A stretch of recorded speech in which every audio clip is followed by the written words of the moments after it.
सुनिए डॉक्टर श्याम सुंदर पराशर जी की अद्भुत कथा। आज की इस कथा में भक्तों, आप लोगों को भगवान महादेव के विवाह प्रसंग, दक्ष का वध और सतीदाह की चर्चा आप लोग सुनेंगे। तो इस अद्भुत कथा को ध्यान से सुनिए। श्री राधे राधे। श्रद्धा भगवान के देवालय में विग्रह उस मूर्ति में है, उतनी ही श्रद्धा और निष्ठा संतों के भीतर भी हो जाए, संतों के प्रति हो जाए तो मध्यम कोटि का भक्त है। परंतु जितने शरीरधारी हैं, मनुष्य मात्र में पहले भगवान का दर्शन हो उठे, उतनी ही श्रद्धा जग जाए। ये भी ठाकुर जी की मूर्तियां हैं। तो उत्तम कोटि का भक्त वो है जो सिय राम मैं सब जग जानी। वो तो सब मूर्तियों में भगवान को देखता है। हमने मंदिर बनवाया, मंदिर के लिए मूर्ति बनवाई, अब हमको जैसा लगा वैसा तो हमने मंदिर बनवाया, नक्शा कि ये ऐसा डिजाइन होना चाहिए। अब मूर्ति में भी हमने बताया कि हमको ऐसी मूर्ति चाहिए, तो जयपुर के कारीगर ने बना के दे दी। मंदिर आपकी रुचि। और इसी भाव से हनुमान जी, देखो ये मंत्र, ये चिंतन करते हुए संसार में व्यवहार करना थोड़ा कठिन होगा। हनुमान जी गए लंका में और राम जी का मंत्र मिल चुका है कि सब में भगवान को देखो। उन्होंने रावण को समझाया और प्रभु कह करके उसको संबोधित किया। रावण को हनुमान जी ने प्रभु कहा। सुंदरकांड में आप पढ़ी, सब में भगवान को देखा, प्यार से समझाया। पर जो महातमोगुणी राक्षस हैं, उन्होंने हनुमान जी को बंदी बनाया, और बंदी बना के भी संतोष नहीं मिला तो पूंछ में आग लगाई। हनुमान जी भागे पूंछ बुझाने के लिए पानी खोजते हुए। हनुमान जी के पूंछ की आग पूरी लंका में फैल गई। राम जी ने जब हनुमान जी से पूछा कि हमने तुम्हें जानकी जी का पता लगाने के लिए भेजा था, आग लगाने नहीं भेजा था, हमारी अनुमति के किसी के घर में आग कैसे लगा दी तुमने, कैसे सेवक हो? हनुमान जी ने एक ही जवाब दिया, सुनो सरकार, हमने न किसी से माचिस मांगी, न हमने कोई आग लगाने का प्रयत्न किया। हमको बंदी बनाया गया, बंदी बना करके रावण के दरबार में प्रस्तुत किया, हम तो हाथ जोड़ के खड़े रहे, बंधे हुए। पर हमारी जब पूंछ में आग लगाई तो महाराज, कोई कितना भी भला आदमी हो, या तो उसके शरीर में आग लगेगी तो वो तड़फेगा, भागेगा, दौड़ेगा, बचने का प्रयास करेगा। तो मेरी पूंछ में आग लगाई तब मैं तो भागने लगा पानी खोजने को, इधर से उधर उछल के घूमता फिरा, वो पूंछ की आग फैलती चली गई। और फिर आपने हमारे पिताजी को और भेज दिया। ते हरि प्रेरित ते ही अवसर चले मरुत 49। मरुदगण कौन है? वायु के ही स्वरूप हैं। हनुमान जी वायु पुत्र हैं, पवन सुत हैं। तो आपने वायु के 49 जो स्वरूप हैं उनको भेज दिया। हवा आग लगे और हवा तेज चले तो फिर आग को फैलते देर नहीं लगती। बोलो राधे राधे। राधे राधे। क्योंकि वायु का पुत्र ही तो अग्नि है। सृष्टि प्रक्रिया में देखिए, आकाश से आकाशात वायु, आकाश से वायु पैदा हुई, वायु से अग्नि पैदा हुई, अग्नि से जल पैदा हुआ, जल से पृथ्वी पैदा हुई, पृथ्वी जल तेज वायु आकाश, यही तो क्रम है। इसलिए आग लगे और पवन चले तो बाप का सहयोग मिल जाए तो बेटा और प्रबल हो जाता है भाई। हवा चलेगी तो आग बड़ी प्रबल हो जाएगी। तो सरकार, उन्होंने तो नेक पूंछ में आग लगाई, हम पानी खोजते दौड़े, आपने उधर हवा चला दी, सो आग फैल गई। तो सरकार, आग लगाने वाले तो आप ही हो और नाम हमारा हो रहा है, करते हो तुम कन्हैया और हम, मेरा नाम हो रहा है। तो प्रभु, करने कराने वाले आप थे, रावण को प्रेरित करने वाले भी आप थे। नहीं तो उसके दिमाग में क्यों आया कि इस बंदर की पूंछ में आग लगा दो? वो ये भी तो कह सकता है बंदर की पूंछ कटवा दो। कटवाने के लिए नहीं, आग लगाने के लिए।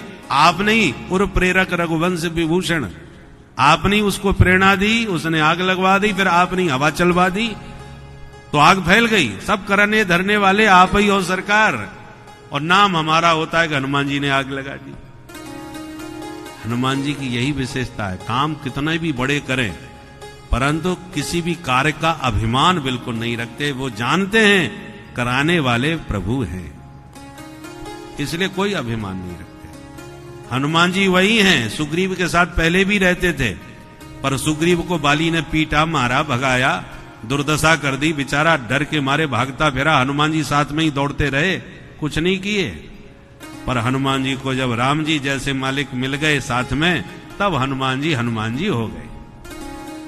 तो प्रभु आप बल देने वाले, आप बुद्धि विवेक देने वाले, आप करने कराने वाले आप हो। तुमेव सर्वम मम देव देव, सब कुछ आप हैं। हनुमान जी इसलिए हनुमान जी हैं, मान माने अभिमान, और अभिमान का जिसने पूरी तरह हनन कर दिया, मिटा दिया, वो है हनुमान। कभी कोई अभिमान अपने पास फटकने नहीं देते, अभिमान को बिल्कुल मिटा देते। और जब अभिमान मिट जाता है तो वो व्यक्ति कितना भी बड़ा काम करे, उस पर कोई प्रभाव उसका नहीं पड़ता। कर्तृत्वाभिमान है ही नहीं, बोले सब राम जी कराने वाले। कहते तो हम लोग भी हैं, अरे आप लोगों का आशीर्वाद है जो आज ये कुर्सी मिल गई और ये पद मिल गया, सब आपका आशीर्वाद है। पर मन में, वाणी से तो बोलता है कि आपका आशीर्वाद है, पर मन में तो यही सोचता है मैंने ऐसा दांव लगाया, तब जाकर के विपक्ष को कोने में बैठाया और तब आज राजा बन पाया। तो मन में अहंकार रहता है, मेरी बदौलत ऐसा हुआ, मैंने ऐसी योजना बनाई। कोई बिरला ही होता है जो अभिमान को मूल से मिटा करके भगवान को महत्व देता है। हम लोगों की आदत क्या है, कोई काम बिगड़ गया, क्या करें भैया, ईश्वर की मर्जी है, उनकी इच्छा के बिना पत्ता भी नहीं हिलता, उनको मंजूर नहीं था, नहीं हो पाया, और बन गया। अरे साहब हमने दिन रात एक कर दी, इतनी मेहनत करी, तब जाकर के ये पोजीशन बनी, तब जाके हमको सफलता मिली। तो सफलता में अपनी मूछों पर ताव मारते हैं और विफलता में ईश्वर के माथे मढ़ देते हैं। ईश्वर को मंजूर नहीं था, नहीं हुआ। परंतु भक्त वह है कि बने या बिगड़े दोनों में हरि की कृपा को देखे, उनकी मर्जी पर छोड़ दे। तो जो सब में हरि का दर्शन करे और प्रत्येक कार्य में प्रभु का प्रभाव देखे, वो उत्तम कोटि का भक्त होता है। अष्टांग योग का वर्णन किया और दिव्य उपदेश सुनकर के देवहूति मां आनंद मग्न हो गईं और इतना प्रेम में डूब गईं कि उनका शरीर सरिता में बदल गया। और कपिल भगवान मां से विदा लेकर के समुद्र तट पर पहुंच गए। और आज भी गंगा सागर में कपिल भगवान सागर की उत्ताल तरंगों के बीच विराजमान हैं। मकर संक्रांति पर विशेष मेला लगता है, जब दूर दूर से लोग गंगा सागर में जाकर के कपिल भगवान के दर्शन पाते हैं। बोल कपिल भगवान की जय। मनोस्तु शतरूपायाम तिस्रः कन्याश्च जज्ञिरे आकुतिर्देवहूतिश्च प्रसूतिरिति विश्रुता। अब चतुर्थ स्कंद में प्रवेश करते हैं। महाराज मनु की 3 बेटियों में जो मझली बेटी देवहूति थी, उनका चरित्र आपने सुना। अब बड़ी बेटी आकुति का विवाह रुचि प्रजापति के साथ में हुआ, जिनके घर भगवान यज्ञ नारायण प्रकट हो गए। बोल यज्ञ भगवान की। तीसरी बेटी है प्रसूति, जिनका विवाह दक्ष प्रजापति के साथ में हुआ, जिनसे 16 बेटियों का जन्म हुआ। दक्ष की 16 बेटियों में एक बेटी सती हैं, जिनका विवाह देवादिदेव महादेव के साथ में हुआ, परंतु इनके कोई संतान नहीं हुई। विदुर जी ने पूछा क्यों? बोले इसलिए नहीं हो पाई कि ससुर दमाद में थोड़ा झगड़ा हो गया, जिससे दुखी होकर के सती को शरीर त्यागना पड़ा। विदुर जी सुन के चौंक गए। ये ससुर दामाद का झगड़ा ऐसा क्या हुआ जो सती को शरीर त्यागना पड़ा? थोड़ा विस्तार से सुनाइए महाराज।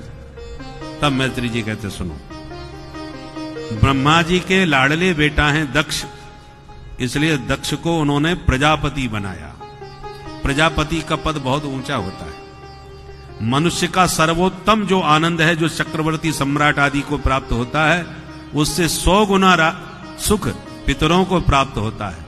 पितरों से 100 गुना अधिक सुख गंधर्वों को प्राप्त होता है। गंधर्वों से 100 गुना अधिक सुख कर्म देवों को प्राप्त होता है, जो कर्मों के द्वारा देवता बन जाते हैं, स्वर्ग में पहुंचते हैं। कर्म देवों से भी 100 गुना अधिक सुख देवराज इंद्र को प्राप्त होता है, और इंद्र से भी 100 गुना अधिक सुख प्रजापति को प्राप्त होता है, और प्रजापति से 100 गुना अधिक सुख ब्रह्मा जी को प्राप्त होता है। तो सुख की भी अलग अलग श्रेणी होती है। तो सोचिए, इंद्र से भी 100 गुना अधिक सुख प्राप्ति प्रभाव से युक्त प्रजापति का पद होता है। तो गर्मी तो आई जाती है जब कुर्सी मिल जाती है। तो प्रजापति को कुछ ज्यादा ही गर्मी आ गई। उनका बड़ा भव्य स्वागत जब देवताओं ने किया तो ब्रह्मा विष्णु महेश तक उस स्वागत समारोह में सम्मिलित हुए। दक्ष के आने पर सभी ने खड़े होकर अभिवादन किया, आइए आइए महाराज, स्वागत है, बधाई है। परंतु त्रिदेव खड़े नहीं हुए। ब्रह्मा विष्णु महेश तीनों बैठे रहे। महादेव बीच में, ब्रह्मा विष्णु दाएं बाएं। अभिमानी का स्वभाव है कि उसके स्वागत में हजारों लोग हाथ जोड़ के खड़े हों, उन्हें नहीं देखेगा, और एक ने भी हाथ नहीं जोड़े या खड़ा नहीं हुआ तो उस पर उसकी दृष्टि जरूर जाएगी, ये कौन बैठा है। तो जो 3 खड़े नहीं हुए, दक्ष की दृष्टि उन्हीं तीनों पर पड़ी।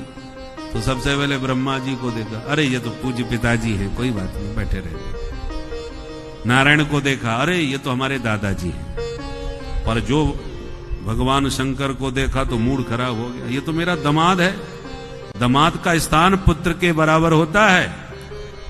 मैंने अपनी बेटी इसको ब्याही है, और ये खड़े होके मुझे दंडोत प्रणाम, कुछ नहीं, मेरा स्वागत भी नहीं किया इसने। एकदम दक्ष का माथा इतना गर्म हुआ कि सभापति के पद पर बैठते ही इसने भाषण देना चालू कर दिया। श्रूयताम ब्रह्मर्षयो में सहदेवा सहाग्नयः। सारी सभा सावधान होकर के मेरी बात सुने। सभा में आश्चर्य हो गया कि सभापति तो अंत में बोलते हैं, ये श्री गणेश में ही कैसे बोलना चालू कर दी। बोलिए महाराज। बोले सिर्फ एक बात बोलूंगा, सभ्य समाज में किसी असभ्य व्यक्ति को कभी नहीं बुलाना चाहिए। उसके बैठने उठने से सारी सभा की गरिमा गिर जाती है। कोई दुष्ट आतंकी आपके बीच आके बैठ जाए तो आप भी उसके प्रभाव के कारण शंका भरी दृष्टि से देखे जाओगे कि इनका इनसे क्या कनेक्शन है भाई, ये कैसे आ गया यहां। तो सारी सभा इसलिए आश्चर्य में पड़ गई, यहां एक से एक दिग्गज महापुरुष बैठे हैं। अशिष्ट कौन को बता रहे हैं दक्ष, असभ्य कौन आ गया यहां पर। कानाफूसी होने लगी सभा में, प्रतिक्रिया होने लगी। दक्ष ने कहा, इधर उधर क्या देख रहे हो, ये शंकर दिखाई नहीं पड़ता तुम्हें। राम राम राम। सभ्यता तो तब आती जब सभ्य लोगों में बैठे। प्रेतावासेषु घोरेषु, 24 घंटे भयंकर भूत प्रेतों के बीच में घूमता फिरता रहता है। चिता भस्मालेपः, मरघट की चिता का पाउडर लगाता है पूरे शरीर में, भस्म को लगाता है। जिस मरघट में जाने से लोग सचैल स्नान करते हैं, ये उन भूत प्रेतों को और मरघट की राख को शरीर पर लपेटे घूमता फिरता है। इसको छूने का भी धर्म नहीं है। तब लोग समझ गए मामला क्या है। शंकर जी पर नाराज हो रहे हैं ससुर साहब। एक ने कहा, ऐसे मत बोलो, आकर के आपके दामाद हैं। जब बिटिया का विवाह किया था इनसे तब तुम्हें ये दोष नजर नहीं आए थे क्या। दक्ष ने कहा, मुझे तो इसकी शकल ही पसंद नहीं थी। अरे कहां मेरी मृगलोचनी प्यारी सुकुमारी बेटी सती, और कहां ये बंदर जैसी आंख वाला शंकर। तुम ही बताओ कहीं से जोड़ा जमता है। गृहीत्वा मृग सावाक्षा पाणी मरकट लोचना। शंकर जी को जब मरकट लोचन कहा तो नंदीश्वर का मूड खराब हो गया। महादेव से कहा, भोलेनाथ ये कुछ ज्यादा बोल रहे हैं, आप कहो तो मैं इनकी बोलती बंद करूं। आप तो कुछ बोले ही नहीं रहे। भोले बाबा ने इशारा किया, भाई रहने दो, जो डांट रहे हैं ना वो कोई और नहीं, हमारे ससुर जी ही हैं। और बेटा ससुराल की गाली सबको सुननी पड़ती है, हम भी सुन रहे हैं, थोड़ा तुम भी सुन लो, बोलो मत। तो बेचारे नंदीश्वर शांत होके बैठ गए। अब आप किसी पर लाल पीले होके गाली दो, सुनने वाला आराम से बैठ के सुने तो मूड और ज्यादा खराब होता है कि कोई फर्क ही नहीं पड़ रहा इस पर। दक्ष ने पहले तो जम के गालियां दी, और जब भोले बाबा ने कोई जवाब नहीं दिया तो शाप ही दे दिया, आज के बाद किसी यज्ञ में शंकर को भाग न दिया जाए, मैं यज्ञ भाग से इसे बहिष्कृत करता हूं। और जब ये साप दिया तो नंदीश्वर से बर्दाश्त नहीं हुआ, वो तिलमिला के खड़े हो गए। हे प्रजापति, पद के मद में महादेव की महिमा भूल गए, जब से आए हो बड़बड़ाए जा रहे हो, शाप देता हूं तुमको बकरे का मुंह लग जाए। तो दक्ष के पक्ष में भृगु जी खड़े हो गए, दाढ़ी पर हाथ घुमा के बोले, हे नंदीश्वर, ससुर दामाद की आपसी लड़ाई तू बीच में क्यों बोला? मैं भी साथ देता हूं शिव जी के गण सब पाखंडी हो जाएं। तो शिव जी के गण सब उठ के खड़े हो गए, हे बुढ़े बाबा, हमको पाखंडी बोलता है, हम भी साथ देते हैं तेरे जैसे चाटुकार ब्राह्मण भिखमंगा हो जाएं, सर्वभक्षी हो जाएं। भोले बाबा ने देखा ये स्वागत समारोह हो रहा है या साप समारोह हो रहा है, सब एक दूसरे पर बरस रहे हैं, और सारा गड़बड़ हमारी वजह से हुआ है, तो चलो हम ही खिसक जाते हैं। भोले बाबा तुरंत खड़े हुए, अपने गणों को शांत किया और ले गए सबको कैलाश पर्वत पर। बोल शंकर भगवान की जय। तो भोले बाबा ने धैर्य का पूरा परिचय दिया तो मामला शांत हो गया, पर दक्ष का क्रोध शांत नहीं हुआ। वो हरिद्वार में कुछ दिनों बाद जाकर के विशाल यज्ञ करवाया गंगा तट पर, कनखल में। सारे देवी देवता बुलवाए, पर महादेव को निमंत्रण नहीं दिया, कोई चिट्ठी नहीं। विमान आकाश से उड़ते हुए जब कैलाश पर्वत से गुजरे, जबकि देवता जानते हैं महादेव नहीं बुलाए, तो जब नहीं बुलाए तो चुपचाप थोड़ा दाएं बाएं दूर से निकल जाते, पर ना, देवता भी भोले बाबा के खोपड़ी के ऊपर से विमान लेके जा रहे, उन्हें पता न चले तो भी चल जाए कि देखो हम जा रहे हैं तुम्हारी ससुराल में। दो प्रेमियों में खटपट हो गए तो तीसरे लोग बड़ा आनंद लेते हैं कि बड़ा प्रेम दिखाते थे, अब देखो पड़ोसी से आपकी खटपट हो गई, अनबन हो गई, और आपके यहां कोई फंक्शन हुआ तो बहुत से लोग जानबूझ के उसी के घर जाके जूता उतारेंगे। बोले साहब बहुत कीमती हैं, हमने सोचा वहां इधर उधर ना हो जाए तो हम तुम्हारे यहां रख देते हैं, और फिर जानबूझ के कहो आप नहीं चलोगे। अब वो कुछ ना कुछ तो बोलेगा, बहाना करेगा, नहीं नहीं आप पधारिए, अरे नहीं नहीं आपकी तो बड़ी घनिष्ठता थी, एक दूसरे के बिना भोजन नहीं करते थे, क्या चिट्ठी नहीं भूल गया होगा? तो आपको कुछ ना कुछ बताना पड़ेगा कि क्यों हुआ, कैसे हुआ, क्या हुआ। अरे राम राम, ये मामला है, हमको तो पता ही नहीं था। भाई हम भी नहीं जाएंगे, हम तो तुम्हारी वजह से आ गए थे कि तुम भी वहीं मिल जाओगे, जब तुम नहीं तो हम क्या करेंगे, बिल्कुल कैंसिल। अब आप, अरे नहीं नहीं साहब आपको बुलाया है तो आपको जाना चाहिए, वो हमारा आपसी मामला है, होता रहेगा। अच्छा तुम कह रहे हो तो चले जाते हैं, पर हमारा तो मन खट्टा हो गया। और फिर बाहर निकल के मुस्कुराएंगे कि देखो बड़ा याराना था, अब इतने बड़े उत्सव में भी कान पे बैठे हैं पर नहीं जा रहे, और फिर वहां जाके दो चार मिर्च मसाले के साथ वो उसी बात को सुना देंगे। अरे भाई हमको तो पता नहीं था, हम तो उनके यहां चले गए, वो तो ऐसा ऐसा बोल रहे थे, तब हमको पता चला। तो तीसरे लोग बड़ा आनंद लेते हैं। तो देवताओं के विमान ऊपर से निकले, महादेव ने तो कोई ध्यान नहीं दिया, पर सती जी को कौतुक हुआ, इतने विमान आकर के जा कहां रहे हैं, उन्हें तो पता ही नहीं था कि क्या मामला है। अब भोले बाबा से हमको सीखना चाहिए कि भरे समाज में ससुर जी ने इतनी गालियां देके महादेव को भगाया, पर धन्य है महादेव, घर में आके पत्नी से चर्चा तक नहीं करी इस घटना की, नहीं तो ससुराल में नेक कसर पड़ जाए तो सबसे ज्यादा घर में आकर के सारा क्रोध बरसता है। परंतु महादेव ने कोई चर्चा नहीं करी। आज जब सती जी ने पूछा बहना कहां जा रही हो, पता चला कि ये तो हमारे मायके में जा रही हैं, पिताजी ने बड़ा भारी यज्ञ किया है। अब सती जी को कौतुक हुआ, महादेव को मनाने लगी, बोले बाबा देखो ये सारे विमान आपकी ससुराल में जा रहे हैं, क्योंकि आपके ससुर जी ने बहुत बड़ा यज्ञ किया है। भोले बाबा ने कहा मुझे पता है, तो आप नहीं चलोगे? भोले बाबा ने कहा कोई चिट्ठी आई थी क्या? बोले देखो चिट्ठी तो नहीं आई, परंतु भेजी तो जरूर होगी, पर कभी कभी डाक मिस हो जाती है, चिट्ठी लाने वाला रास्ता भटक गया होगा। ऐसा हो सकता है देवताओं को चिट्ठी दे और महादेव को भूल जाए। और कभी कभी ऐसा भी हो जाता है कि दूर दूर के लोगों को सबको चिट्ठी भेजेंगे, जो बिल्कुल खास व्यक्ति है उसी को चिट्ठी देना भूल जाते हैं। कभी कभी ऐसी भूल हो जाती है, तो उस पर प्रेमियों को ज्यादा ध्यान नहीं देना चाहिए। और यदि वो प्रेमी बिन बुलाए पहुंच जाए, देखो तुम्हारी चिट्ठी तो नहीं आई फिर भी हम चले आए, तो वो बेचारा खुद ही क्षमा मांगने लगता है, भैया भूल हो गई, पर आपने बड़ी कृपा करी जो पधारे। महादेव मुस्कुरा के बोले देवी, न भूल हुई है न चिट्ठी भेजी है। वो बुलाना ही नहीं चाहते थे हमको। बोले आप कैसे कह सकते हैं ये बात? तब भोले बाबा ने पुरानी कहानी आज सुनाई। सती जी ने कहा राम राम, इतने दिनों से ससुर दमाद में खटपट है, वो हमें पता भी नहीं है। देखो महाराज बुरा मत मानना, भोलेनाथ गलती तो आपकी थी, स्वीकार करें। अरे जब उनका स्वागत समारोह था, सब लोग खड़े हो गए, तो आपको खड़े होने में क्या परेशानी थी?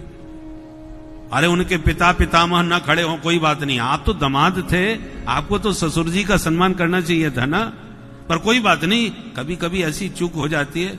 आप चलिए, मैं समझाऊंगी पिताजी को, सब मामला खत्म हो जाएगा। क्योंकि कोई नहीं गया तो जितना वहां माहौल बनेगा वो हमारे विरुद्ध बनेगा। देखो दमाद नहीं आए, बिटिया भी नहीं आई, इसका मतलब वो मामला अभी निपटा नहीं है। तो जो दबी बात है वो 4 लोगों में और फैलेगी। घर की बात घर तक ही सीमित रहनी चाहिए। इसलिए भोले बाबा आप चलिए तो सही, मैं सब संभाल लूंगी। भोले बाबा ने कहा सुनो देवी, स्वानाम यथा वक्र धियाम दुरुक्त भी देवानि संतप्यति मर्मताडितः। कोई बाण मार दे उसका घाव तो हम दवा से ठीक कर लेंगे, परंतु जो वाणी का घाव होता है शब्दों के द्वारा, वो कितना भी कोशिश कर लो वो घाव जल्दी ठीक होता नहीं, दिन रात चुभता है। तुम्हारे पिता के वो कड़वे शब्द आज भी हमको चुभ रहे हैं, तो इसलिए ना हम जाएंगे। और हम गए तो जैसे उनका स्वागत समारोह साफ समारोह में बदल गया था, ऐसे यहां पे भी कोई भयंकर उपद्रव खड़ा हो जाएगा, तो न जाना ही ठीक है। और मेरा वचन मानो, तुम भी वहां जाने का विचार त्याग दो, मेरे संबंध से तुम्हारा भी अपमान हो सकता है। अब सती जी क्रोध भरी आंखों से महादेव को निहारने लगी। मायके में जाने से मना हो जाए तो माताओं का चेहरा बहुत भयंकर हो जाता है। भोले बाबा ने कहा ठीक है देवी, जो आपको उचित लगता हो सो करो, पर इतना जान लो मैं नहीं जाऊंगा। सती जी ने कहा तो ठीक है मैं चली जाती हूं, और प्रणाम करके निकल गई। भोले बाबा समझ गए तो रुद्रगणों से कहा तुम भी जाओ भाई, इनको आदर पूर्वक घर पहुंचाओ। तो भूत प्रेतों की मंडली भी साथ में चल पड़ी। बोल सती महारानी की जय। पहुंची यज्ञशाला में, किसी ने भी स्वागत नहीं किया।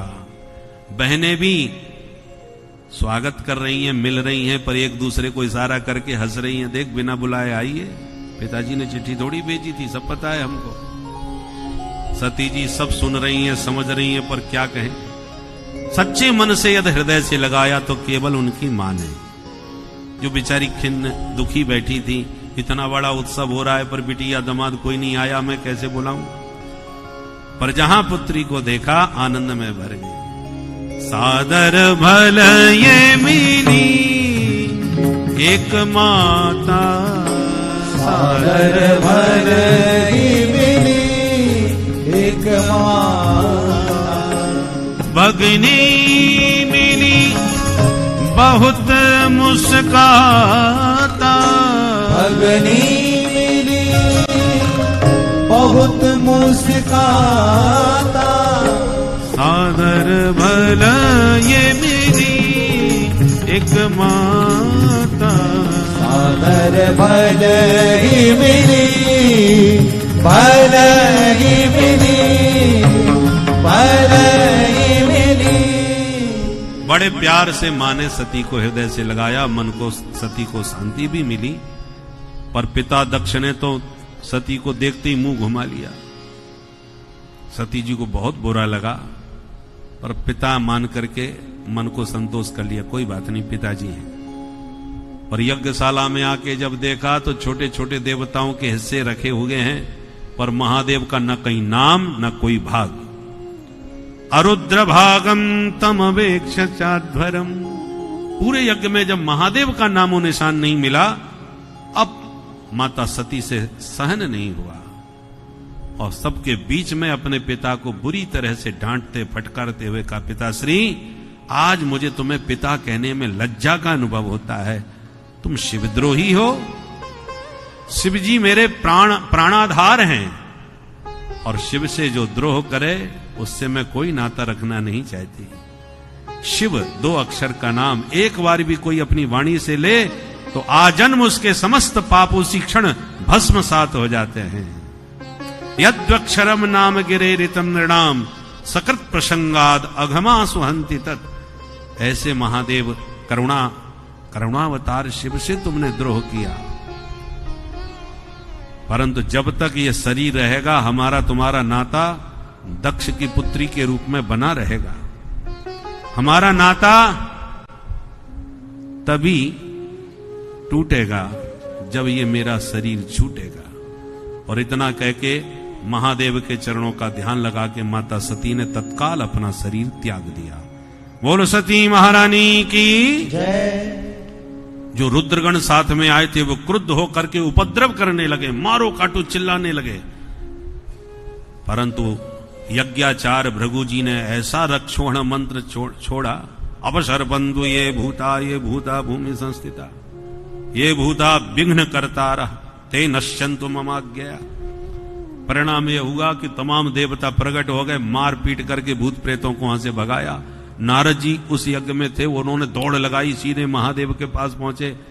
भोले बाबा ने कहा, आओ नारद जी, क्या खबर है? वो नारद जी ने कहा, महाराज खबर अच्छी नहीं है। क्यों, क्या हुआ? बोले जैसे सरकार हम थे वैसे ही आज आप हो गए। क्या मतलब? बोले मतलब यह है कि माता गई थी अपने पिताजी से मिलने के लिए, दुष्ट दक्ष ने बेटी को मिलना तो दूर रहा, ऐसा धक्का मार दिया कि बेचारी हवन कुंड में गिर गई। संवाददाताओं की अपनी अपनी शैली होती है, खबर कितनी चटपटी बनाई जाए। नारद जी ने अपने ढंग से खबर सुनाई तो महादेव का क्रोध में एकदम भ्रकुटी तन गई, जटा उखाड़ के पटक दी। वीरभद्र प्रकट हो गए। महादेव ने आदेश दिया, दक्षम सयज्ञम जही, वीरभद्र जाओ दक्ष को यज्ञ सहित समाप्त कर दो। अब तो वीरभद्र जो विकराल काल बन के वहां से चले, कराल दृष्टो ज्वल दग्नि मूर्धज कपाल माली विबुधा युधा युधा। मूर्तिमान काल बन के जब चले, भूत प्रेतों की लाखों की भीड़ संग में चल पड़ी। भूत प्रेतों का शरीर वायु प्रधान होता है, इसलिए इतना भयंकर तूफान आ गया, आंधी, जिसे दूर से ही यज्ञ में बैठे देवताओं ने देखा। आप उसमें बोले, देख देख कैसी भयंकर आंधी आ रही है। एक ने कहा, ये आंधी का समय तो नहीं था, ये इतनी भयंकर आंधी ये अचानक कहां से आएगी? एक बोला, मैं समझ गया कहीं डकैती पड़ी है, कोई डकैत हैं, बदमाश हैं, लुटेरे हैं जो लूट करके भाग रहे होंगे, इसलिए इतना धूल उड़ रही है। एक बोला, जाने दो भाई, इस समय लुटेरे कहां रहे, आजकल तो बड़े बड़े दुष्ट आतताई या तो जेल के भीतर हैं या सीधे ऊपर जा रहे हैं। इस समय लुटेरे होने का प्रश्न ही नहीं उठता, क्योंकि बड़ा कठोर दंड शासन चल रहा है। वातान वांति नहीं संति दस्यवः, प्राचीन वरहि जीवति होग्रदंड, गावो न कालियंत इदम कुतो रजो, लोको धुना किम प्रलयाय कल्पते। देवता लोग बातें कर रहे थे कि वातान वांति, ये वायु का भी रूप नहीं है, तो नहीं संति दस्यवः, ये दस्यु भी नहीं हो सकते, डकैत भी नहीं हो सकते, क्योंकि डकैत यदि दौड़ते भी हैं तो इतना तूफान तो कभी नहीं आता, और इसलिए भी बदमाश डकैत नहीं हो सकते, क्योंकि प्राचीन वरहि जीवति होग्रदंड। महाराज प्राचीन वरहि का इस समय राज्य चल रहा है, जो कठोर दंड देने वाले हैं, किसी को भी बिल्कुल क्षमा नहीं करते, सीधे मिट्टी में मिला देते हैं। इसलिए भैया इस समय ये दुष्ट आतताई भी नहीं हो सकते। तो ये मामला है क्या? और जब तक समझ पाते तब तक तूफान ने यज्ञशाला को आके घेर लिया। जो भूत प्रेत नजर आए, देवता घबराए, भागो। वीरभद्र ने भूतों को आदेश दिया, पकड़ो, एक न जाने पावे। जिसने यज्ञ में भाग लिया है वो भाग लेके ही भागेगा, खाली हाथ यहां से कोई नहीं जाएगा। सारे देवताओं को बंधक बना लिया, रस्सियों में जकड़ लिया, खम्भों से बांध दिया।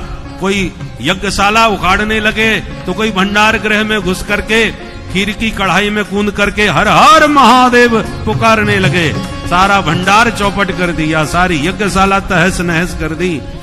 भृगु जी जो यज्ञ के आचार्य थे उनकी दाढ़ी उखाड़ करके हवन कुंड में स्वाहा एक मुक्का मारा तो पूषा की देवता की 32 बाहर आके गिरी।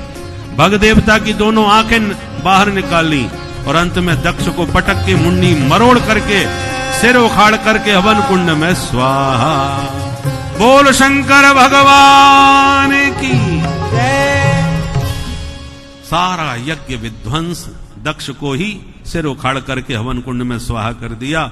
और महादेव की जयकारा करते रुद्रगण तो भाग गए और खंडित हो गए। देवता रोते रोते ब्रह्मा जी के पास पहुंच गए, हे विधाता, बड़े बड़े यज्ञ देखे पर जिंदगी में ऐसा यज्ञ नहीं देखा। ब्रह्मा जी ने कहा, बिना विचारे जो करे सो पाछे पछताए। यज्ञ में भाग मुझे भी मिला था पर मैं नहीं गया, क्योंकि हमारे महादेव नहीं गए तो हम क्यों जाएं, और इसलिए नारायण भी नहीं गए। तो जिस यज्ञ में लक्ष्मी नारायण माने ब्रह्मा विष्णु महेश हम तीनों नहीं गए तो तुम लोग क्यों चले गए। देवताओं ने कान पकड़े, अब खाई सो खाई, आंगे खाई तो राम दुहाई। जिंदगी में दोबारा ऐसी गलती कभी नहीं होगी। ब्रह्मा जी बोले तो चलो माफी मांगो महादेव से। सब आए, चरणों में गिरे, सबने महादेव से क्षमा मांगी। कर्पूर गौरम करुणावतारम कर्पूर, सभी गाइए। गौरम करुणावतारम संसार सारम भुजगेंद्र हारम संसार सारम भुजगेंद्र सदा वसंतम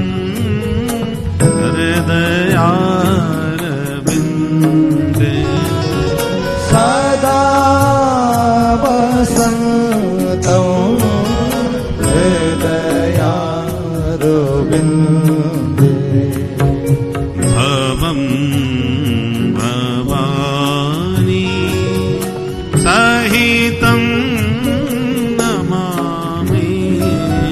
भवं भवानी सहितं नमामि। कर्पूर गौरम कर्पूर गौरम। बोल शंकर भगवान की जय। आशुतोष महादेव खुश हो गए। क्या चाहते हो? भृगु जी ने कहा, महाराज पूरी दाढ़ी निकाल दी, बिना दाढ़ी के नहीं रहा जाता। बोले बाबा ने कहा, तो पूरी तो नहीं देंगे, बकरे जैसी थोड़ी सी दाढ़ी आपको लग जाएगी, जाओ। भृगु जी बोले कोई बात नहीं, हम तो फ्रिंच कट से ही काम चला लेंगे। पूषा देवता ने कहा, मुझे तो इतना जोर का मुक्का मारा, सारी बत्ती सी निकल गई, अब भोजन कैसे करूंगा, महाराज दांत नहीं रहे। भोले बाबा ने कहा, सत्तू घोर घोर के पियो, दांतों की तुम्हें जरूरत ही नहीं पड़ा करेगी। तो भग देवता बोले, मेरी तो दोनों आंखें फूट गई, कैसे देखूंगा संसार को। महादेव ने कहा, तुम मित्र की दृष्टि से देख पाओगे, ये सामर्थ्य हम तुम्हें प्रदान करते हैं। इस प्रकार से महादेव ने करुणा करके सबको ठीक कर दिया। अंत में सबने कहा, उस यज्ञ को भी पूरा करवा दीजिए महाराज। भोले बाबा ने कहा, यज्ञ में हमारा भाग ही नहीं है। तब सबने समझाया, महाराज हे सते रुद्र भागोस्तु यदुच्छिष्टो ध्वरस्य वै यज्ञस्ते रुद्र भागेन कल्पता मध्य यज्ञहन्। महादेव आज से हम लोगों ने निर्णय लिया है कि जो भी यज्ञ सामग्री अवशिष्ट बचेगी वो सब आपका ही भाग माना जाएगा। बोले बाबा बोले ठीक है भैया, जो ही राम सो ही राम, जो बच जाए वही सही। राजी होके आए, बोले बुलाओ यजमान। देवता बोले यजमान का धड़ तो धरा है और सिर स्वाहा हो गया है, अब कैसे बुलाएं? तो भोले बाबा ने बकरे का मुंह जोड़ करके और दक्ष को पुनर्जीवन प्रदान कर दिया। और जैसे ही जीवित हुए दक्ष चरणों में गिर के स्तुति करने लगे, पर बकरे का मुंह लगा तो बकरे की भाषा में बोलने लगे। महादेव मुस्कुराने लगे, हमारे ससुर जी की पूरी भाषा ही बदल गई। इसलिए आज भी महादेव की पूजा करके भक्त लोग बम बम बम बम बोलते हैं। गाल बजा के बम बम बम बोलने से बकरी जैसी आवाज होती है, तो भोले बाबा को ससुर जी की याद आ जाती है और महादेव तुरंत प्रसन्न हो जाते हैं। बोल शंकर भगवान स्तुति करी। भगवान ने सबको समझाते हुए कहा कि मुझ में और भगवान शिव में जो भेद दृष्टि रखते हैं उनकी साधना कभी सफल नहीं हो सकती। शिव द्रोही मम दास कहावा, सो नर मोह सपने नहीं भावा। भोले बाबा से द्रोह करके जो मेरा भक्त बनना चाहे मुझे स्वप्न में भी पसंद नहीं है। शिवस्य हृदयम विष्णोः विष्णोस्य हृदयम शिवः, ईशदप्यंतरम कृत्वा रौरवम नरकम व्रजेत। हरि के हृदय में हर विराजमान है, हर के हृदय में हरि विराजमान है। हर और हरि दोनों एक दूसरे के पूरक हैं, इसलिए हम में किसी भी प्रकार से इनमें भेद बुद्धि नहीं रखनी चाहिए। कन्या विवाह के बाद पति को परमात्मा की तरह मान के प्रेम करे, अच्छी बात है। और पति परमेश्वर मान करके प्रेम करने का यह अर्थ कदापि नहीं है कि सास ससुर को भोजन ही न दे, देवर जेठ को घर से निकलवा दे, हैं? किसी से कोई मतलब नहीं, हमें तो पति से मतलब है, हमारा तो विवाह उसी से हुआ है, तो क्या पति प्रसन्न हो जाएंगे? नहीं। पतिव्रता का तात्पर्य यह है कि पति के साथ उनके पूरे परिवार का यथोचित आदर सम्मान करे। सबका सम्मान करेगी परिवार का, तभी तो पति प्रसन्न होंगे कि हमारे परिवार को लेके चल रही है। भाई कितने तो ससुर हो जाते हैं, केवल एक ही ससुर नहीं होते, पति के पिता तो ससुर हैं ही, फिर मम्मियां ससुर, फपुआ ससुर, ककिया ससुर, कई प्रकार के दूर दूर के भी ससुर जी होते हैं। उन सबका आड़ मर्यादा सम्मान करना पड़ता है भाई, तभी प्रसन्नता परिवार में रहती है। उसी प्रकार इष्ट तो एक ही होना चाहिए, चाहे राम जी हो, चाहे भोले बाबा हो, चाहे देवी मैया, चाहे गणपति जी महाराज, इष्ट एक हो, परंतु आदर सभी देवताओं का करना चाहिए, अनादर किसी देवता का न करे। सम्मान सबका, पर आराध्य इष्ट एक ही होना चाहिए।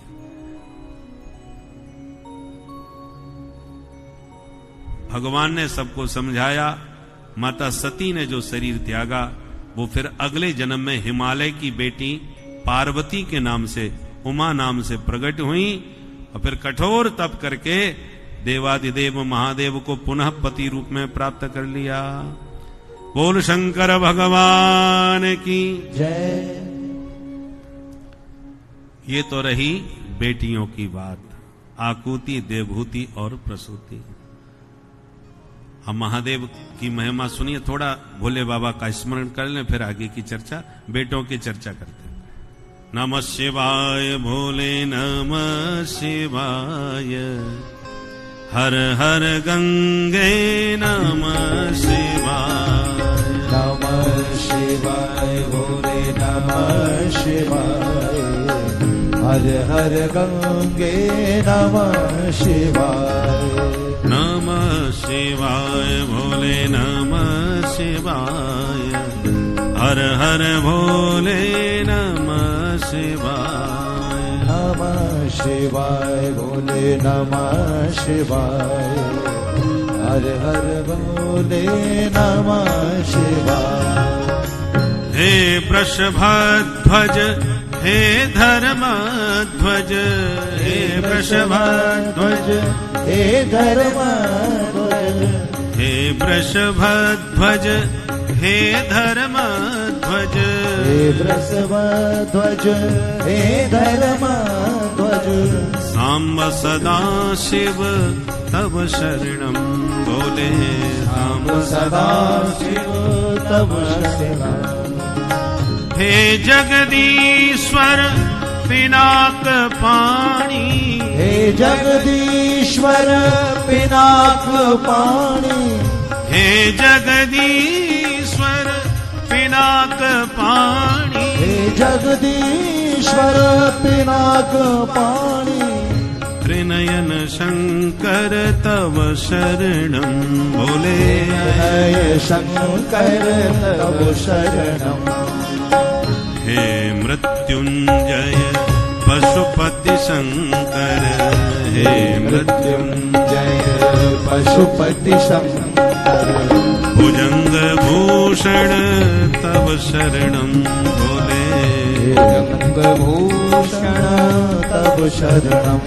भोले भुजंग भूषण तव शरणं भोले भुजंग भूषण तव शरणम।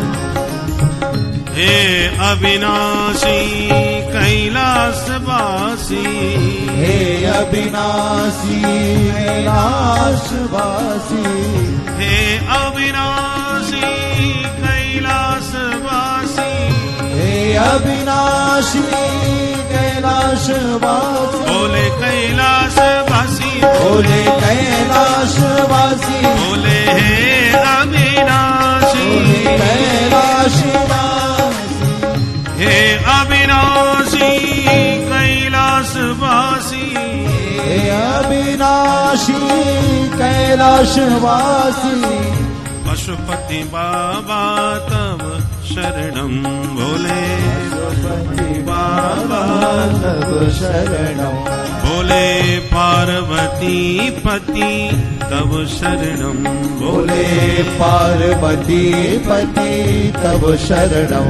बोले नमः शिवाय, बोले नमः शिवाय, हर हर बोले नमः शिवाय, नमः शिवाय बोले नमः शिवाय, हर हर बोले नमः शिवाय। नमः शिवाय, बोले नमः शिवाय, उमा महेश्वर नमः शिवाय, नमः शिवाय बोले नमः शिवाय, उमा महेश्वर नमः शिवाय। सांब सदा शिव नमः शिवाय, शांब सदा शिव नमः शिवाय। शिव गंगाधर नमः शिवाय, शिव गंगाधर नमः शिवाय। भुजंग भूषण नमः शिवाय, भुजंग भूषण नमः शिवाय। ओंकारा शिव नमः शिवाय, ओंकार शिव नमः शिवाय।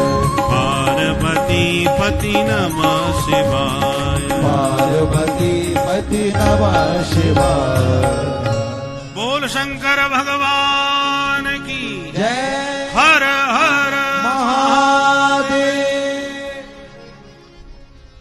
सुखदेव जी कहते हैं, परीक्षित मैंने तुम्हें आकुति, देवहूति, प्रसूति, मनु की तीनों बेटियों के बारे में बताया।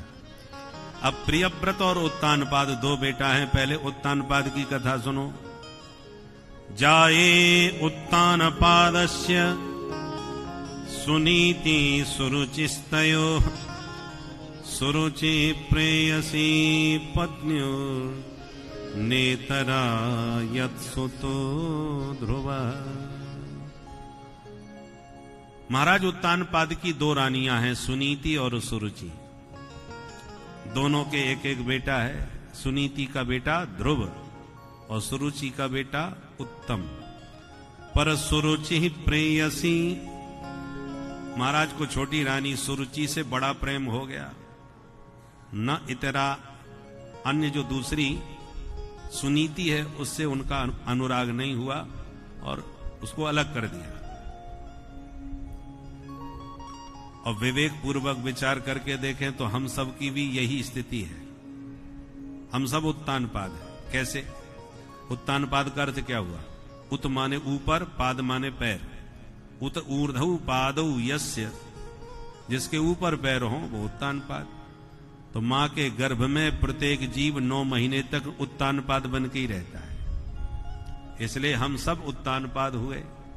अब हमारी भी 2 रानियां हैं, बुद्धिमानी और मनमानी, सुनीति और सुरुचि। बुद्धिमानी है सुनीति, मनमानी है सुरुचि। 2 प्रकार की अवधारणा के लोग रहते हैं। एक कहते हैं हम तो नीति के अनुसार चलते हैं, नीति विरुद्ध कोई काम ना हम करते हैं ना हमको पसंद है, देख नहीं सकते। और कुछ लोग कहते हैं ये सब नीतियां पुरानी पड़ गई, नया जमाना है, 21वीं सदी है, जो समझ में आवे सो करो, अच्छा बुरा खुद निर्णय लो, अपनी रुचि के अनुसार चलो, अपने विवेक के अनुसार चलो, वो है सुरुचि। दोनों के नाम से सु हटा दो तो एक हुई नीति, दूसरी हुई रुचि। तो कुछ नीति के अनुसार चलते हैं, कुछ रुचि के अनुसार चलते हैं। पर प्रायः प्रत्येक उत्तानपाद को रुचि से प्रेम है, उतनी नीति से नहीं है। शास्त्र की नीति तो आदेश देती है कि ब्रह्म मुहूर्त में उठ जाओ, पलंग छोड़ दो, निद्रा त्याग दो, ब्राह्मे मुहूर्त उत्थाय, ब्रह्म मुहूर्त में जगना चाहिए, नीति कहती है। और सब जानते हैं ब्रह्म मुहूर्त महत्वपूर्ण होता है, पर क्या हम जाग पाते हैं? क्योंकि उसी समय रुचि कहती है बढ़िया नींद आ रही है, कहां झंझट में पड़ो, थोड़ा अभी तो 1-2 घंटे और खर्राटे बजा सकते हैं आराम से। तो नीति कहती है जागो, रुचि कहती है थोड़ा और आराम कर लो। और उस समय प्रायः नीति को किनारे करके हम खर्राटे बजा ही लेते हैं। रुचि हमारे सिर पर हावी रहती है? हर क्षेत्र में आप देखिए, किसी ने सूटकेस में भर के नोटों की गड्डियां दे दी कि कमीशन तुम्हारा लो संभालो, परंतु आप हमारी फाइल भी बढ़िया बना कर ऊपर भेजो, कोई गड़बड़ नहीं होना चाहिए काम में। अब अधिकारी के सामने नीति और रुचि दोनों, नीति कहती है ये भ्रष्टाचार है, पद का दुरुपयोग मत करो। जो ऊपर वाले कहते हैं कि न खाऊंगा न खाने दूंगा, तो तुम भी वैसा ही करो, हाथ मत लगाओ, ये भ्रष्टाचार की कमाई है।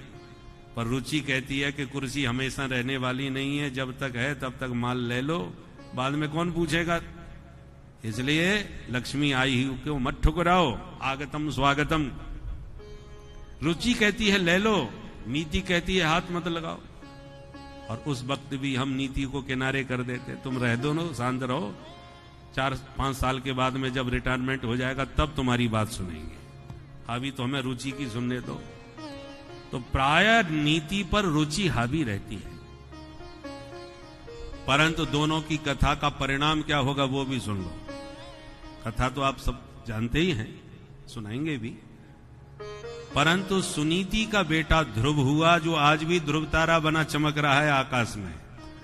और सुरुचि के बेटे का नाम तो है उत्तम, पर न तो राजा बन पाया और न परलोक सुधार पाया। यक्षों के हाथ लड़ते लड़ते मर गया। उसी को खोजते खोजते सुरुचि भी दावाग्नि में जल के भस्म हो गई। लोक परलोक कुछ भी हाथ नहीं लगा। परंतु ध्रुव जी ने 36,000 वर्ष तक राज्य भी किया इस लोक में रह करके, और परलोक में पहुंच के आज भी ध्रुव तारा बना चमक रहा है। इसका मतलब क्या है? रुचि के अनुसार चलोगे तो तात्कालिक लाभ तो आपको मिलेगा, नोट मिल गए, बढ़िया से गाड़ी बंगला भी सब बन गए। लूटने वालों ने कितना नहीं लूटा था, कितना बड़ा साम्राज्य खड़ा कर लिया था, पर अपनी रुचि के अनुसार चल के ही किया। परंतु जब नीति का डंडा बजा तो मिट्टी में मिल गया, संपत्ति भी मिल गई और खुद भी मिल गया। इसलिए अपनी मनमानी से जो व्यक्ति आचरण करता है उसका ज्यादा समय नहीं होता। पाप की कमाई 10 वर्ष तक तो आप चलाओ खूब, परंतु जहां 11वां वर्ष लगा तहां वो अपना प्रभाव दिखाती है। अन्यायार्जित जो वित्त है 10 वर्षाणि तिष्ठति, प्राप्ते 11 वर्षे समूलम सा विनश्यति। चाणक्य नीति। चाणक्य जी कहते हैं अनीति पूर्वक कमाया हुआ धन कुछ समय तक तुमको लगता है कि हम सफल हो गए, परंतु जब आपके पाप का घड़ा फूटता है और वो नीति का डंडा ऊपर से जब चलता है तो समूलम सा विनश्यति, समूल नष्ट हो जाता है वह। इसलिए तात्कालिक लाभ के चक्कर में मनमानी नहीं करनी चाहिए, बल्कि नीति के अनुसार चलोगे तो बहुत आगे तक और बहुत समय तक ध्रुव तारा बन के हमेशा चमकते रहोगे। भ्रष्टाचार में तो सब लिप्त हैं, लूट कर रहे हैं, पर इन भ्रष्टाचारियों में एक जो ईमानदार व्यक्ति अधिकारी होता है, वो उसकी एक अपनी पहचान होती है, उसकी अपनी एक प्रतिष्ठा होती है कि इस भीड़ में वो अलग दिखाई पड़ता है। जहां रहता है, जहां से जाता है, लोग उसको याद करते हैं, एक ईमानदार व्यक्ति देखा था, 1 रुपया किसी का नहीं लेता था, कीर्तिमान स्थापित करता है, अपनी पहचान बना करके जाता है। और कीर्तिर यस्य सजीवती, जब तक व्यक्ति की कीर्ति जगत में रहती है तब तक वह अपनी कीर्ति के शरीर से जीवित रहता है, स्वर्ग सुख भी प्राप्त करता है और संसार में अपनी कीर्ति के नाम से वह जीवित रहता है। भगत सिंह जी 23 वर्ष की छोटी सी उम्र में देश के लिए शहीद हो गए, राष्ट्रभक्ति में लिप्त होकर।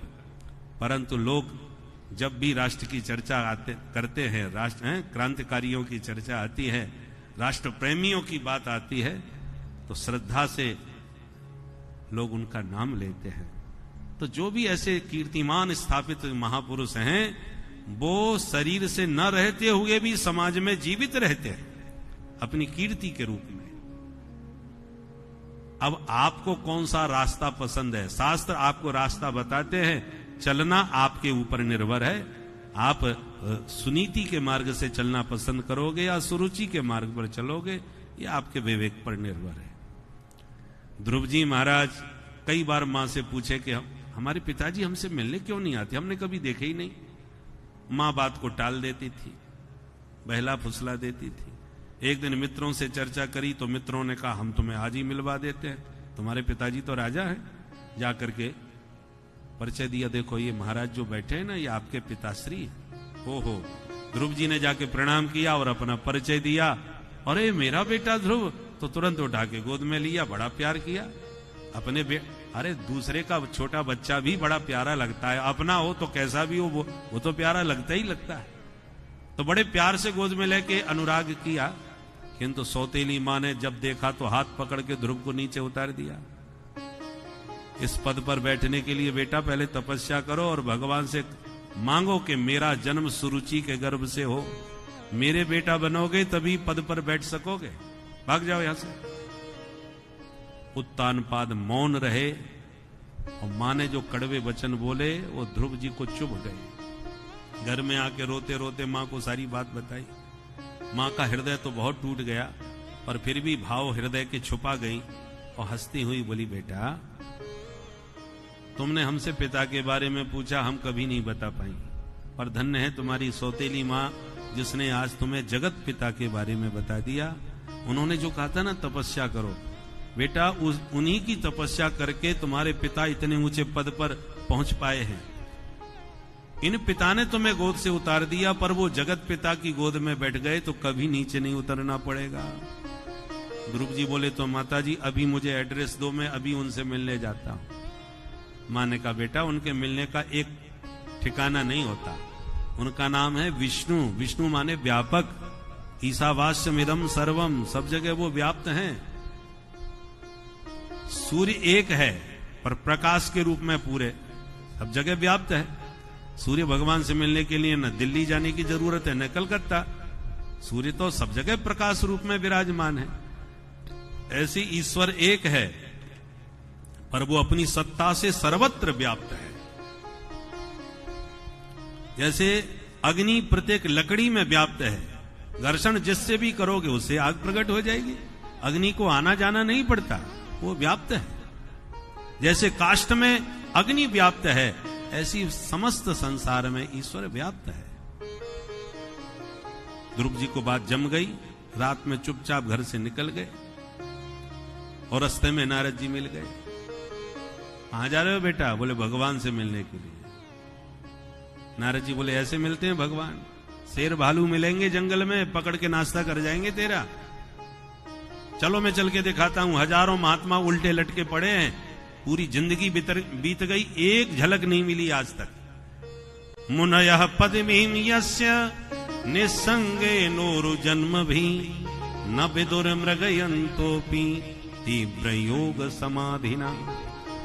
हजारों जन्म बीत जाते हैं बेटा, तब वह मिलते हैं ईश्वर। ऐसे थोड़ी मिलते हैं, बच्चों का खेल थोड़ी है। ध्रुव जी ने हाथ जोड़ के कहा महाराज जी, रास्ता आता हो उनके पाने का तो बताओ, नहीं आप अपनी रास्ता जाओ, मुझे अपनी रास्ता जाने दो। मैं छत्री हूं, जो कदम आगे बढ़ा लिया लक्ष्य को पाए बिना पीछे हटने वाला नहीं। तब नारद जी समझ गए पक्का चेला है। बैराग कई प्रकार का होता है। घर में वही खटपट के चल बाबा के मठ पर, जो लड़ाई झगड़ा हुआ सोई बैराग का भूत सवार हुआ। हम तो चले हरिद्वार में, वहीं परमार्थ निकेतन में भजन करेंगे, तुम्हारी सकल सूरत नहीं देखेंगे, जिंदगी में तुम्हारे घर नहीं आएंगे, हम तो दो रोटी कहीं से भी वहां पालेंगे। दिल मिला करके घर छोड़ के चल दिए, और रेलवे स्टेशन पर पहुंचते पहुंचते पप्पू की याद आई गई। वो कैसे रहेगा, मेरा नाती मेरे साथ में सोता, मेरे साथ में ही खाता, रो रो करके बेचारा बीमार पड़ जाएगा। अब 4 बर्तन है, खटकते ही रहते, चलो फिर कभी देखेंगे। लौट के वापिस आए, कहो पिताजी हो जाए हरिद्वार। बोले मैं चला ही जाता, वो तो मुझे अपने पोते की याद आ गई इसलिए लौट आया, नहीं मैं लौटने वाला थोड़ी था। इसको कहते हैं मरकट बैराग, बंदर जैसा, डाली डाली पर उछलता रहता है जैसे बंदर, ऐसे बैराग्य का भूत भी थोड़े थोड़े में चढ़ता रहता है, बाद में ठंडा पड़ जाता है।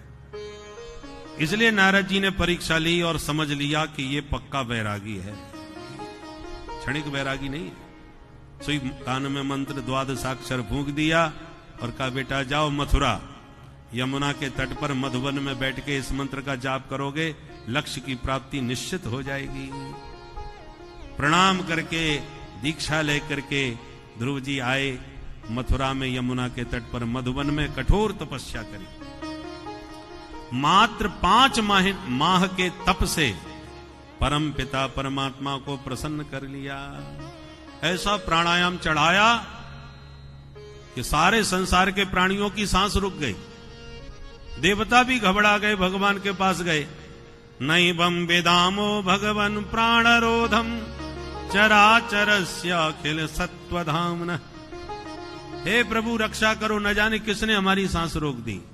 भगवान बोले मां भैष्ट, डरो मत भाई, कोई खतरा नहीं है। तो ये हुआ क्या, ये तो बता दो। बोले औत्तान पादी मई संगितात्मा, उत्तान पाद के बेटे ने मुझ में अपनी आत्मा को पूरी तरह समर्पित कर दिया, एकीभूत कर दिया। इसलिए उसके प्राणायाम के साधने से समस्त प्राणियों का श्वास अवरुद्ध हो रहा है, मैं ठीक करता हूं। और मधुर वनम भृत्य दृदिक्षयागतः, तुरंत मधुवन में भगवान अपने भक्त का दर्शन करने के लिए प्रकट हो गए। और ध्रुव जी आंख बंद किए खड़े ही हैं, वो आंखें ही नहीं खोल रहे। प्रभु समझ गए जब हृदय में मेरा दर्शन कर रहा है तो आंख नहीं खोलने वाला। तो जो दर्शन हृदय में हो रहे थे भगवान ने उन्हें गायब कर दिया। भीतर से जब गायब हुए तब हड़बड़ा के नेत्र ध्रुव जी ने खोले, और जो आंख खोली तो जो हृदय में दिख रहे थे वही आंखों के सामने दिखाई पड़ने लगे।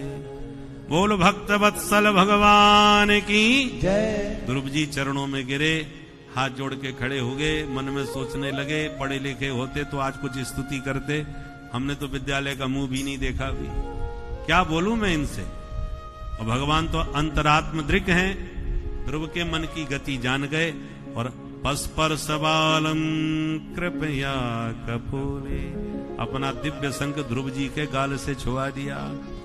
जो शंख का स्पर्श हुआ ध्रुव जी को सारा वेद वेदांत उपस्थित हो गया और दिव्य भगवान की स्तुति गाने लगे। योऽन्तः प्रविश्य मम वाचमिमां प्रसुप्ताम्, योऽन्तः प्रविश्य मम वाचमिमां प्रसुप्ताम्, सञ्जीवयत्यखिल शक्तिधर स्वधाम्ना, सञ्जीवयत्यखिल शक्तिधर स्वधाम्ना,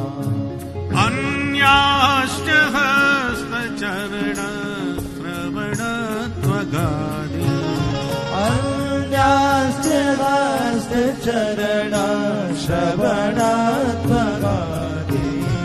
प्राण नमो भगवते पुरुषाय तुभ्यं प्राणा नमो भगवते पुरुषाय तुभ्यम् योऽन्तः प्रविश्य मम वाचमिमां प्रसुप्ता योऽन्ता प्रविश्य मम वाचमिमां प्रसुप्ता। बहुत प्यारी स्तुति ध्रुव जी ने 12 श्लोकों में गाई। आप सुनना चाहें तो हमारे भागवत कल्पद्रुम नाम के चैनल पर यूट्यूब पर यह स्तुति पूरी गाई हुई है।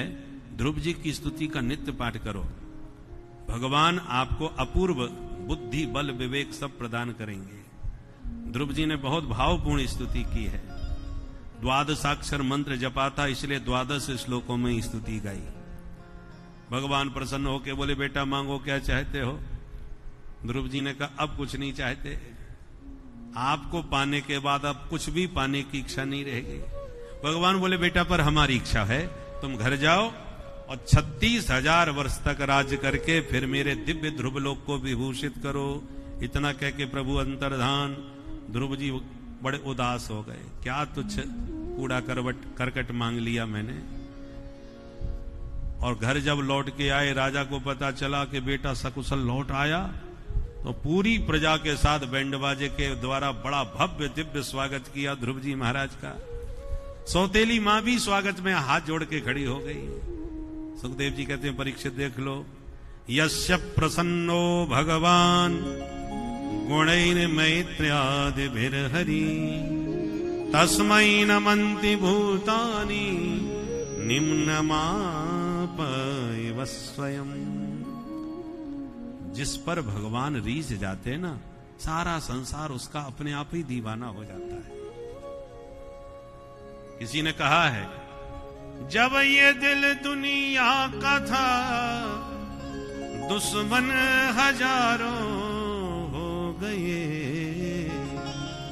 और जब से दिल तुमको दिया हर दिल के प्यारे हो गए। श्याम सुंदर अब तो हम आशिक तुम्हारे बन गए। श्री बिंदु कवि जी का भाव है। बिंदु कवि जी कहते हैं कि जब दुनिया के थे तो तमाम दुश्मन हमारे, उनसे बोलोगे तो हम नहीं बोलेंगे, बड़ा ही प्रपंच था।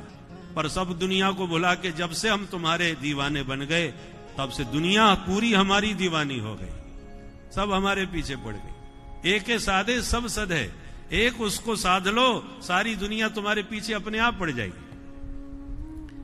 इसलिए आज सौतेली मां भी ध्रुव जी के स्वागत में बड़े प्यार से हाथ जोड़ के खड़ी है। बेटा तू बुरा मान नहीं गया।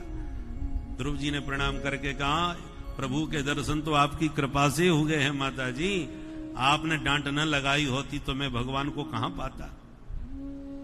भक्त तो सभी को आदर देते हैं। और आती जब सिंहासन सौंप दिया उत्तानपाद ने ध्रुव को, चले गए तपस्या करने। ध्रुव जी ने 36,000 वर्ष राज्य किया। उसके बाद दिव्य विमान जब आया तो विमान ऊंचा, अलौकिक वस्तु लौकिक जगत का स्पर्श नहीं करती, ये पहचान है। जो दिव्य देवता होंगे वो पृथ्वी पर खड़े ना होंगे, पृथ्वी से थोड़ा ऊपर ही खड़े होंगे। विमान कोई दिव्य देवलोक का होगा, वो पृथ्वी पर नहीं ठहरेगा, वो पृथ्वी से ऊपर होगा। ये पहचान है दिव्यता की। जो अलौकिक महापुरुष होते हैं वो इस संसार का स्पर्श नहीं करते, उससे ऊपर रहते हैं। तो विमान आया तो सही, पर इतना ऊपर था कि ध्रुव जी तो उसमें चढ़ ही नहीं पाए। तो सोचने लगे क्या करें, इतने में एक देवता प्रकट हो गए, बड़े भयानक। कौनो भाई? बोले हम हैं मृत्युदेव। ध्रुव जी से बोले महाराज इस मृत्यु लोक में मुझसे मिले बिना कोई यहां से जाता नहीं। लोग पहले हमसे मिलते हैं तब कहीं जहां जाना, चाहे नरक में जाएं, स्वर्ग में जाएं, जन्नत में जाएं, चाहे जन्नुम में जाएं, पर जाते पहले हमसे ही मिल करके है। हमसे मिले बिना कोई नहीं जाता। तो पहले आप हमको स्पर्श कर लीजिए, अपना लीजिए, फिर जहां जाओ भगवत धाम में प्रेम से जाओ। तो ध्रुव जी बोले आओ इधर बैठो। विमान के पास लाके मृत्यु देवता को बैठा लिया और मृत्यु की खोपड़ी पर पैर रख करके ध्रुव जी महाराज उन्हें सीढ़ी बना करके पट से विमान में चढ़ गए। मृत्योर्मूर्ध्नि पदम दत्वा आरुरोहाद्भुतम गृहम। ध्रुव जी ने ये बता दिया संसार को कि मौत भी सिर झुका के आती है भक्त के सामने। भक्त अपने प्रेम से भगवान के विधान को स्वीकार करता है, इसलिए मृत्यु को अपनाता है, अन्यथा मौत में सामर्थ्य नहीं जो भक्त का कुछ बिगाड़ सके। और विमान में बैठ के जैसी ध्रुव जी उड़े कि तुरंत माता जी की याद आ गई। माता जी को छोड़ा आया, मैं तो मिल ही ना पाया। मुख उदास देखा तो पार्षदों ने कहा भैया क्या बात है, ये मुंह क्यों लटका रखा है? ध्रुव जी बोले हम जल्दी जल्दी में माता जी से नहीं मिल पाए। पार्षद मुस्कुरा के बोले भैया ध्रुव, तुम जैसे भक्त को जन्म देने वाली जननी तुमसे पीछे कैसे रह सकती है? देखो आगे कौन जा रहा है। आगे जो विमान जा रहा था, जब ध्रुव जी ने ध्यान से देखा तो उसमें उनकी माता जी विराजमान थी। तुरंत ध्रुव जी ने मां को वहीं से प्रणाम किया। पुत्रवती युवती जग सोई, रघुपति भगत जासु सुत होई। आज पुत्रवती सुनीति अपने पुत्र के प्रभाव से स्वयं भी भगवान के परम धाम को प्राप्त हो गई। ध्रुव सगलानी जप्यो हरि नाउ, ध्रुव सगलानी जप्यो हरि नाउ। पावा अचल अनुपम ठाउ, पावा अचल अनुपम ठाउ। ध्रुव सगलानी जप्यो, सगलानी जप्यो, सगलानी जप्यो हरि नाम। भगवान के नाम के प्रताप से ध्रुव जी आज भी आकाश में ध्रुव तारा बने दैदीप्यमान हो रहे हैं। बोल भक्त वत्सल भगवान की जय। इन्हीं के वंश में हो गए महाराज अंग, बड़े धर्मात्मा, पर बेटा हो गया घोर नास्तिक दुष्टात्मा, नाम था उसका बैन। दुखी होकर के बेटे को पहले तो खूब समझाए, नहीं समझा तो राजा अपनी गुफा, एक राज्य की गुफा में घुस के छुप गए। बहुत खोजने पर राजा नहीं मिले तो फिर सबने बैन को राजा बना दिया। और बैन ने राजा बनते ही धर्म पर ही बैन लगा दिया। न यष्टव्यम न दातव्यम न होतव्यम तुझा क्वचित, मेरा राज्य धर्म निरपेक्ष होगा। बोले धर्म निरपेक्ष की परिभाषा क्या है? बोले कोई यज्ञ नहीं कर सकता, कोई वेद पाठ नहीं कर सकता, कोई साधु संतों के भंडारे नहीं करवा सकता, कोई मंदिर नहीं बनवा सकता। ये सब पाखंड है, ये सब व्यर्थ है। जब प्रतिबंध लग गया तो महात्माओं का मूड खराब हो गया। सत्याग्रह किया संतों ने, आकर के समझाया बैन को कि महाराज ऐसा गजब न कीजिए, आपने धर्म पर ही प्रतिबंध लगा दिया। यज्ञ पुरुष भगवान की हम आराधना नहीं कर सकते। तो डांटता हुआ संतों से बोला को यज्ञ पुरुषो नाम यत्र वो भक्ति रीदृशी। कौन है वो यज्ञ पुरुष ईश्वर जिसमें तुम इतनी श्रद्धा भक्ति रखते हो? आज तक किसी ने ईश्वर को देखा है? अरे होगा तब न कोई देखेगा, ईश्वर होता ही नहीं है। क्योंकि राजा को ही ईश्वर कहा जाता है, इसलिए हम ही ईश्वर हैं। हमारी ही पूजा और ध्यान करो, हमारा ही भजन करो, बैनाय नमः। अब महात्माओं को ज्यादा क्रोध आ गया। तुरंत हुंकार ध्वनि करी, और ऐसी हुंकार ध्वनि क्रोध में संतों ने करी कि धड़ाम दी से धरती पर गिरा। गिरते ही गोविंदाय नमो नमः। बैन के प्राण पखेरु उड़ गए। संतों को तो सब प्रकार से समझाना आता है, समझा दिया, पर एक समस्या खड़ी हो गई। अब अराजकता देश में फैल गई, कोई राजा ही नहीं रहा, सुनी सत्ता।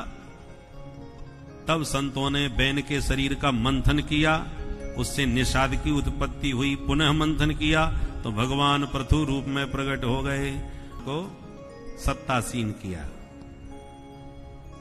और धर्म निरपेक्ष सत्ता को रसातल में पहुंचा करके धर्मानुकूल सत्ता की प्रतिष्ठा संतों के द्वारा की गई। भारत में हमेशा दो गद्दी चलती हैं, एक राजगद्दी, एक व्यास गद्दी। राजगद्दी पर दशरथ जी बैठ के राज्य करते हैं तो व्यास गद्दी पर वशिष्ठ जी बैठ के उनका धर्मानुकूल अनुशासन करते हैं, धर्म का मार्गदर्शन उन्हें कराते हैं हमेशा। और राजगद्दी दिशाहीन हो जाए तो व्यास गद्दी उसको रास्ता दिखाती है, उसका शोधन करती है। आज दोनों ही गद्दियां लगभग बहुत प्रदूषित हो गई। दोनों ही गद्दियों के संशोधन की आवश्यकता नितांत आज आवश्यक बन गई है। एक चपरासी की भी कुर्सी पर बैठने वाले को कुछ शिक्षा का प्रमाण पत्र देना पड़ता है, हम इतने पढ़े लिखे हैं। पर ये राजगद्दी ऐसी है जिसमें आप अंगूठा छाप भी हो तब भी चले हुए, कोई भी बैठ सकता है। चूल्हा फूंकते फूंकते, अचार डालते डालते मुख्यमंत्री आप बन सकते हो। जिनको राजनीति का एबीसीडी भी नहीं आता, चूल्हा चकिया करने वाली देवियां भी जब बन सकती हैं, कोई मापदंड ही नहीं। और यही स्थिति व्यास गद्दी की भी हो गई। यदि आपका कहीं गोरख धंधा नहीं चल पा रहा, सब प्रकार से आप हताश उदास हैं, तो कथावाचक बन जाइए। कोई योग्यता आपको बताने की जरूरत नहीं है। थोड़ा नाचना कुदाना आपको अच्छा आता हो, गाना बजाना आता हो, लोगों को थोड़ा अपनी बात समझाना आता हो, तो शास्त्र कितना आप पढ़े हो उसकी जरूरत नहीं है।